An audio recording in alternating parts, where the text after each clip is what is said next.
3-Eye Atlas, The Secret Message, Sci-Fi Sleep Story for Deep Sleep, Part 2. Now, we wait. The hum of Atlas returned to its most peaceful state. Its work was done, but the silence that followed did not last long. The flower we had tried to heal began to tremble with fever once more. The first to feel it was Lyra, the keeper of memory. Her radiant form dimmed. Orion, Kalis, the scream is returning. It no longer deafens. It has become quieter, more cunning, like a disease that has learned to hide. But it is here. I feel their connection thinning again. Kalis, the architect of order, replied, his voice as cold and precise as a law of physics. This was predictable. Their nature is chaos. We gave them a moment of clarity, a chance. They chose to forget. Our law of non-interference was broken in vain. Further action is useless and dangerous. We must leave. Leave? Lyra's voice trembled. We treated the fever, but left the wound to fester. We cannot abandon them. We must understand the cause of their pain. And then they turned to me. I, Orion, their balance. I felt the truth in both of them. A gardener cannot understand a flower's sickness by staring at it from the stars. I must touch the soil. Atlas did not descend. It remained on guard. Instead, a tiny spore of light, a single teardrop of stardust, detached from its blue-black depths. It was me, my avatar. I entered the atmosphere silently, like a dream entering the mind of a sleeper. I headed for the very heart of the disease, a vast, noisy, nocturnal metropolis pulsating with a feverish light. For the first time in 1,000 years, I experienced the world physically, and it was almost unbearable. The smell of wet asphalt and exhaust fumes hit me like a shockwave. The cold wind cut through my temporary form. Neon signs screamed in 1,000 languages of consumption. But the worst part was the people. Their emotions were a wave that nearly tore me apart. Loneliness in a crowd, sharp as glass. A dull, constant anxiety for tomorrow. A fleeting burst of joy from a message on a phone. All at once. Thousands of souls screaming in the silence. I took a form that would not draw attention. A shadow. A man in a gray coat walking in the rain. I watched. I was trying to understand the root of the disease. Days passed, then weeks. I walked through their world unseen and unheard. And I understood. The sickness was not a poison to be neutralized. The sickness was a broken string on a beautiful instrument. A loss of connection. They were connected by their networks, but disconnected by their hearts. They could hear the noise of the entire world, but they had stopped hearing each other's whispers. I left the city. I walked their quiet roads, past abandoned farms and small towns where life flowed more slowly. I was searching for a place where harmony still lived. And I found it. Not in a great temple, not in a concert hall. I found it in a small, snow-covered park. An old man was sitting on an icy bench playing a violin. He was not playing for money, not for fame. There was no one around. He was playing for himself and for the falling snow.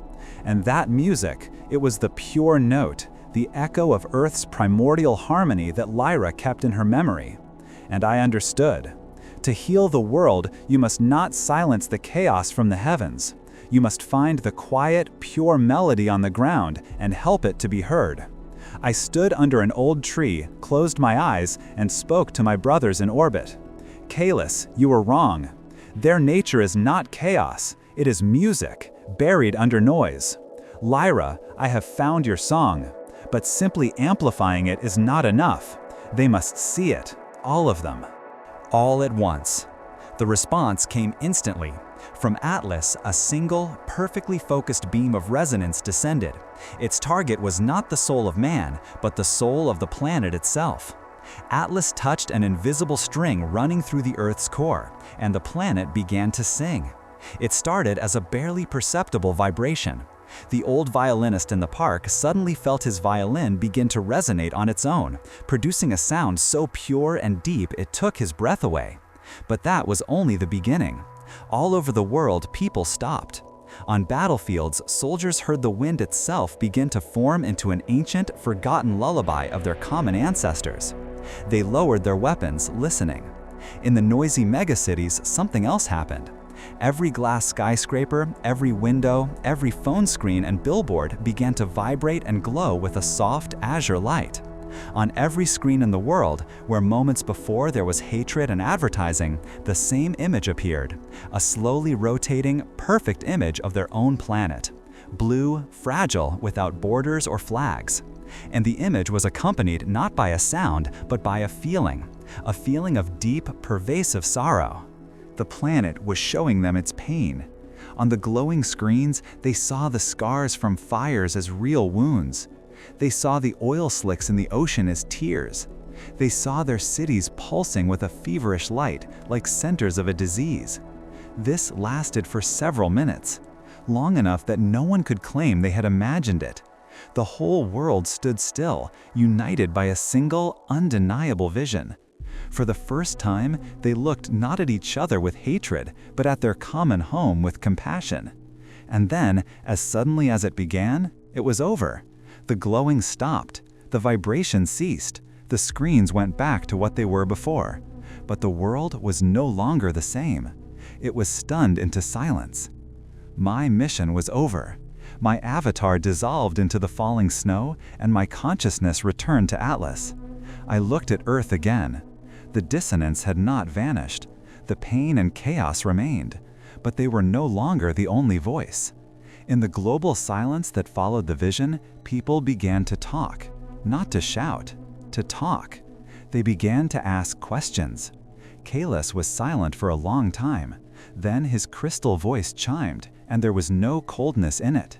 To heal the garden, he chimed, it was not enough to find the surviving seeds. It was necessary to show the whole garden that it is a single living thing. Lyra did not speak. I could feel her light shining brighter than ever before. She was listening to the new music of Earth, the music of hope. And I, Orion, simply watched. Our work is not finished. It has only just begun. We have awakened them. Now it is their turn to choose which song to sing. And we will remain here, a dark moon in their sky, unseen but always on guard. We are the gardeners of the cosmos, and while we watch over their dawn, rest. Know that even in the loudest storm, there are those who hear the silence. That even after the darkest night, the morning always comes. And in this morning, you have been given a chance. Rest now, sleep.